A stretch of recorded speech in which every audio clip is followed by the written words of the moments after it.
Inilah kendaraan canggih Dajjal yang akan digunakan untuk mengelilingi bumi secepat kilat.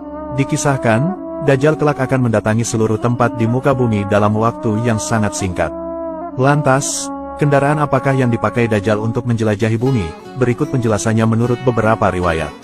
Perlu diketahui, Dajjal kelak akan menginjakkan kakinya di setiap sudut permukaan bumi dengan kecepatan kilat. Bahkan, kemampuannya ini tertulis dalam sebuah hadis Nabi. Nabi Muhammad pernah bersabda, dan dia Dajjal akan muncul di seluruh permukaan bumi, kecuali dua tempat suci yaitu Makkah dan Madinah serta Baitul Maqdis. Hadis riwayat Bukhari. Kemudian pada hadis lainnya, Rasulullah juga mengabarkan tentang durasi Dajjal di bumi. Dahulu, para sahabat pernah bertanya kepada Nabi Muhammad, "Wahai Rasulullah, berapa lamakah Dajjal tinggal di muka bumi?" Nabi Muhammad kemudian bersabda, yaitu 40 hari. Satu hari seolah selama setahun, satu hari seolah selama sebulan, satu hari seolah selama sepekan, padahal lama semua hari sama seperti lamanya hari-hari kalian saat ini. Sahabat kemudian bertanya lagi, pada hari yang seolah setahun itu, apakah kami cukup mendirikan sholat untuk satu hari ya Rasul? Beliau menjawab, tidak, perkirakanlah sesuai dengan kadarnya. Hadis riwayat Muslim, meskipun Dajjal kelak hanya hidup di bumi selama 40 hari, tetapi dia adalah makhluk pendusta yang sangat berbahaya. Ia disebut sebagai fitnah terbesar dan terberat bagi umat manusia. Ia tak kenal lelah untuk membawa orang-orang kepada kesesatan.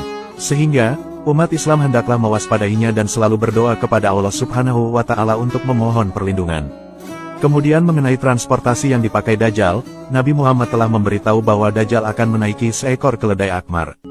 Tetapi, Mansur Abdul Hakim dalam buku Kiamat, tanda-tandanya menurut Islam, Kristen, dan Yahudi menyebut bila kendaraan Dajjal diibaratkan dengan binatang ini karena pada masa Rasul tak ada sarana selain kuda, keledai, dan unta. Nabi Muhammad pernah bersabda, Dajjal menunggang seekor keledai akmar. Jarak antara kedua telinga keledai itu adalah 40 hasta. Hadis riwayat Ahmad dan Hakim. Mansur Abdul Hakim menambahkan, bahwa satu hasta itu sama dengan 55 cm. Kemudian bila dikalikan 40 kali 55 cm, maka hasilnya bisa lebih dari 20 meter.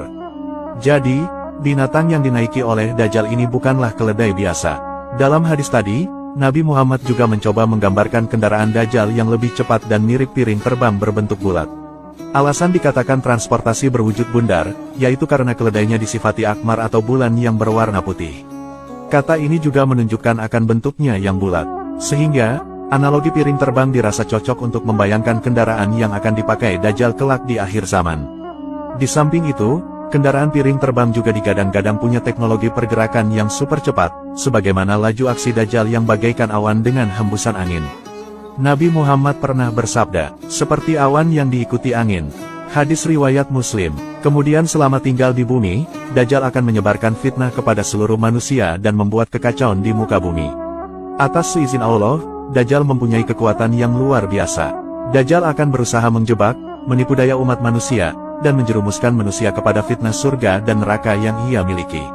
Nabi Muhammad pernah bersabda, sesungguhnya bersamanya ada air dan api, apinya adalah air dingin dan airnya adalah api, karena itu, janganlah kalian binasa.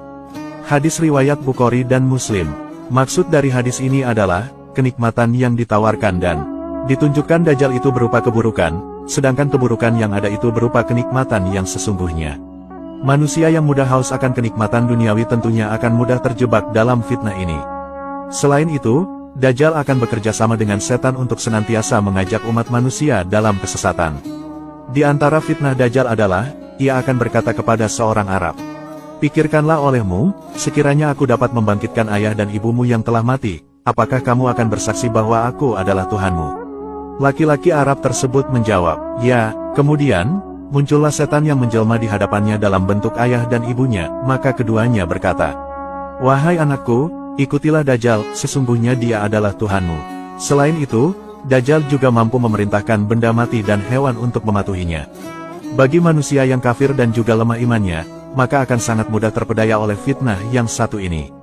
Dajjal kelak akan keliling dan mengitari semua daerah di bumi kecuali kota Makkah dan Madinah. Nabi Muhammad pernah bersabda, tidak ada suatu negeri pun yang tidak akan dimasuki Dajjal kecuali kota Makkah dan Madinah. Karena, tidak ada satu pintu masuk pun dari pintu-pintu gerbangnya kecuali ada para malaikat yang berbaris menjaganya. Kemudian, kota Madinah akan berguncang sebanyak 3 kali sehingga Allah mengeluarkan orang-orang kafir dan munafik daripadanya. Hadis riwayat Bukhari dan Muslim. Dari hadis tersebut menjelaskan, bahwa Dajjal akan mengelilingi bumi secepat pergerakan angin untuk mengumpulkan orang munafik dan kafir sebagai pengikutnya. Untuk menipu manusia agar mau menjadi pengikutnya, Dajjal banyak menunjukkan kesaktian palsunya. Di mana, Dajjal mampu menurunkan hujan, bisa menumbuhkan tanaman, bisa menggemukkan hewan, bisa menghidupkan orang mati, lalu bisa mengeluarkan harta yang melimpah. Semoga kita semua terhindar dari fitnah dan tipu daya Dajjal di akhir zaman ini, amin. Wallahu a'lamu bishawab.